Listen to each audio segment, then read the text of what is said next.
This summer, Prime Video takes you back before Legally Blonde, before law school, and into the world of Elle Woods in high school. Set in 1995, this Gemini vegetarian knows exactly who she is until her family moves from Bel Air to Seattle. Packed with iconic fashion, 90s nostalgia, and a throwback soundtrack, Elle proves one thing. Law school was hard. High school was harder. From the world of Legally Blonde, watch Elle, a new original series only on Prime Video. Watch now.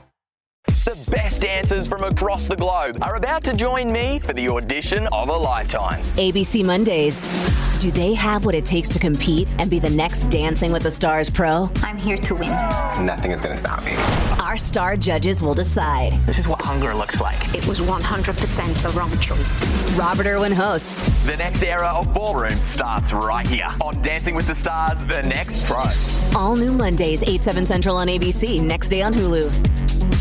Here's your report. Oh, thanks, Jane. I wish I could hire someone just like you. Try LinkedIn Hiring Pro. It's more than a job board. It's like the recruiter you always wished you had. Hiring Pro uses real-time insights to match your role to LinkedIn's unique network of professionals and delivers a shortlist of best fit candidates. You'll spend less time sorting applicants and more time talking to the right people. Let's do it. You're irreplaceable, Jane, but another you would be great. Hire right the first time. Post your job for free on LinkedIn today at linkedin.com/quality. This is fundamentally wrong. I'm his parent. I just want the chance to see if I can understand what happened to my son as to why he took his life. In the summer of 2022, Ellen came home to find that her son Jules had tragically and mysteriously passed away. I remember opening the door and saying, "Hey buddy, what are you doing?" And I thought he was joking around, and then I just screamed and screamed and screamed. Leaving her desperately searching for answers. It just doesn't make sense. But when she tried to access his social media accounts, she found herself blocked at every turn by tech giants. As a parent, you have no legal right to see your children's online social media data. That's shocking. I'm just one mum desperately trying to make a difference in memory of my son. The story you're about to hear may include sensitive themes. Please listen with care. The experiences and views shared belong to the individuals involved and reflect their own experiences and beliefs.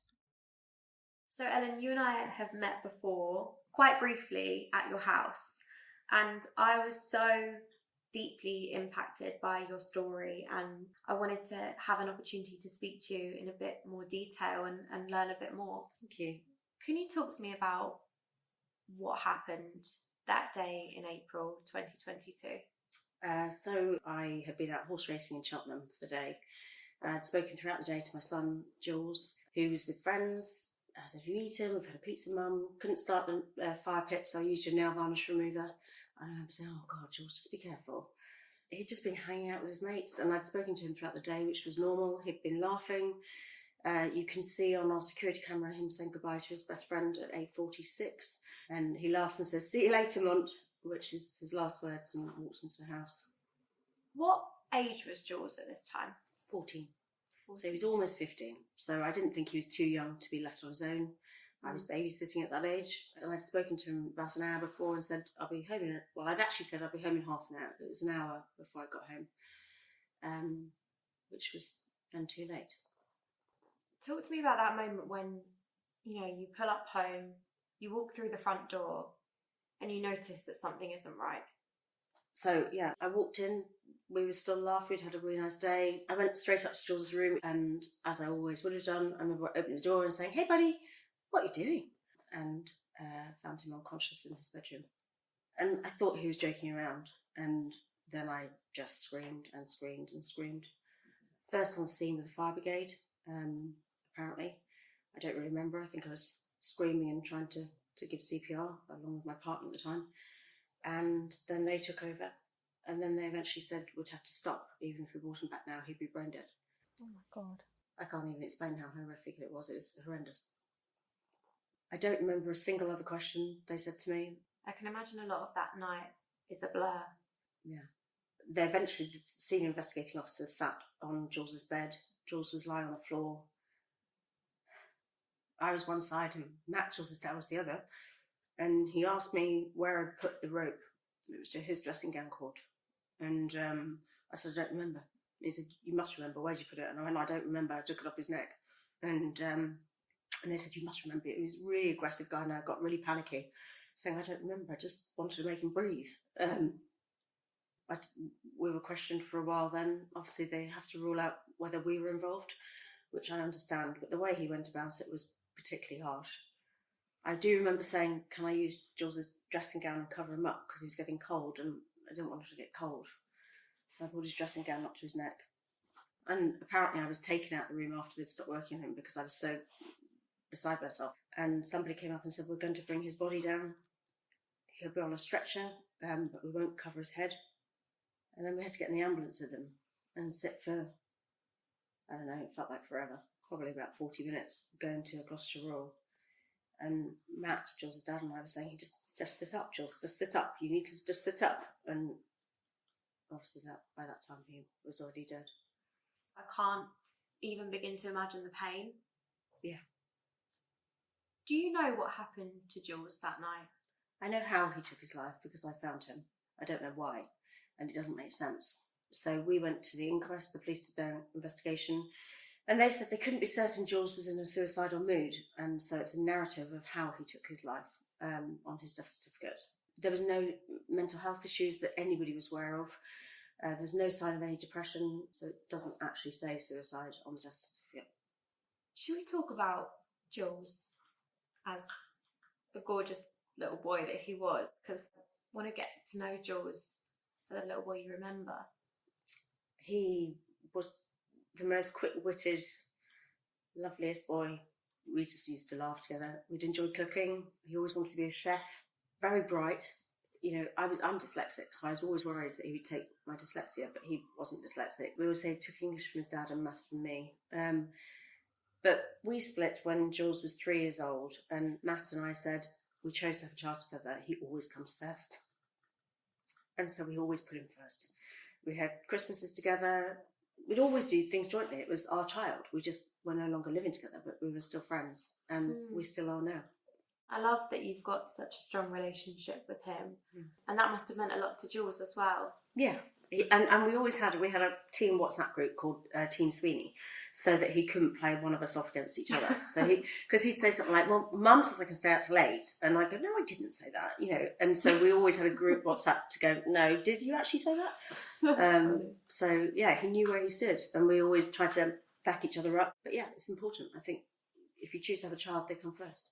And I remember when we met before, you told me about, was it the rocks? The stones. The stones. So when Jules started primary school, he was given a little bag with a rough stone in it, a normal sort of stone, and a shiny stone.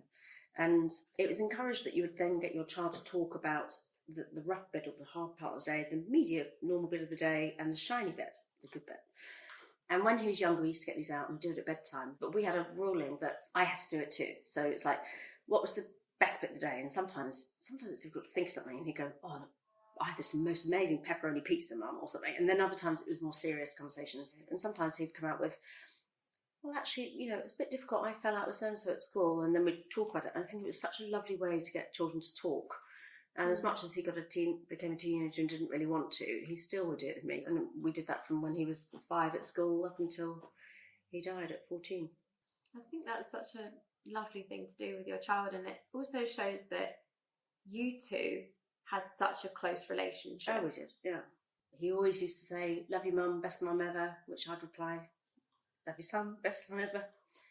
And he used to say the same thing with his dad. And it just doesn't make sense. It just doesn't make sense. When I went to your house, what struck me is just how much love you have as a family. Seeing all the beautiful photos around your house of yourself and Jules and your family, you could just see that he was so, so loved. Very much so. I mean, there were about 500 people at his funeral, so he was friends with all sorts of people, you know, all different schools. He just seemed to know everybody. Everybody seemed to like him. And that's where I can't understand it. I can't understand that everybody in his life missed that he was depressed, that he was suddenly suicidal. I just don't think that's right. I do not believe I got to 14 years old and I suddenly lost the ability to understand that there was something wrong with my child. I don't believe it. And I don't believe I missed it. What do you think happened that night? There's nothing offline to show what happened to him. So no mental health, no sign of bullying. I do know that he was constantly on social media. I used to walk into his bedroom and he'd be online, gaming with friends, chatting, laughing. And I thought it was his way of interacting with the world. Back in 2020, we didn't know the dangers so much about social media that we now know. But also at that point, we're in lockdown and that's his way of socialising. Correct. Yeah. The truth is, I don't know. What if he was being bullied online? I mean, you hear about sextortions and scammers. My gut feeling is it was always some sort of blackout challenge. I don't know. Was it that? I don't know. How did you become aware of the blackout challenge? On the news at the time, there was another boy, Archie Battersby, who had had an accident, and they'd had him on a life support machine in hospital, and Holly, the mother, was desperately trying to keep him alive, and it was in the news loads. And I raised it with the police then and said, do you think it could be the blackout challenge like this other little boy? And they said, maybe, but we can't prove it. And I don't really think they did much to even try looking to see if it was that. On this topic about the police, how much have the police looked into Jules' social media activity? Well, they couldn't get into his phone initially, so apparently the machine was down at the time, so the detective said she would manually look at it. And it wasn't until after the inquest when I went, you've missed something. And that's when I started saying, I'm going to look again. When you initially started looking into Jules' social media, did you uncover anything? No, because I couldn't get into it. And I approached the social media companies to try and obtain it. But they wouldn't release messages and what he'd seen without a court order. And I've always been refused access. As a parent, you have no legal right to see your children's online social media data. That's shocking. It's ridiculous, isn't it? It's shocking in the wake of anyone's death that someone close to them would not be granted permission to see what they may have last seen on their phone before something tragic happens, let alone a child. Yeah. Why do you think these social media companies are refusing to give you the data? They know there's harmful material on their platform and they don't want to open those doors. And I started saying, this is fundamentally wrong. I'm his parent. I just want the chance to see if I can understand what happened to my son as to why he took his life. And that's when I really started fighting for the right for parents to see social media, what I class as Jules law. What would Jules law mean for other people? If it goes through the Crime and Police Bill, it won't actually be called Jules law, but the wording is there. The automatic preservation of online data when a child dies.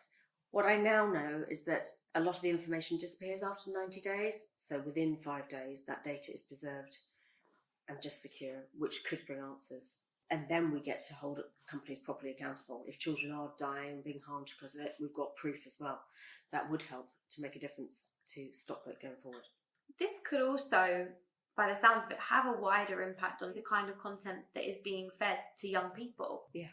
And I just think we fundamentally need to change what children are seeing online and protect them. Do you know what I find incredible about you, Ellen, is your resilience and your strength. How did you get to that place? Go through rock bottom, first of all. I mean, the pain is so horrific constantly that I looked to numb it, and I drank an awful lot because you just want to blur the pain. And I went to rehab and they actually said to me, if you carry on drinking, you'll lose the most important people in your life. And I went, already have. And they said, if you carry on drinking, you might die. And I went, I don't care. You know, people don't see me curled up in a ball, crying my eyes out, thinking, I never got to see you pass your driving test, never got to see your GCSE results. There's all these never-evers with a child. I'm never going to be a grandparent. I'm never going to, you know, my whole life has changed forever. But I'm doing this because unless I do it, I'm not going to change it.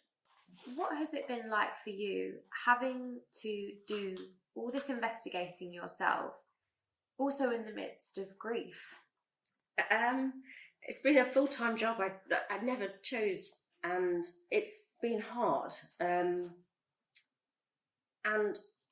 it's reliving it over and over and over. It's reliving that trauma all the time. And I know I struggle with a lot of PTSD. Things don't go smoothly. I did sell my company to just focus on getting answers for Jules, which is what I wanted. I'm going to at some point have to get a job. I've had a relationship split. You know, I've got a whole load of other stuff going on as well that is incredibly hard. But that, you know, I'm doing this. I want answers and I want to change the law. Is there still a possibility that you could get those answers for Jules?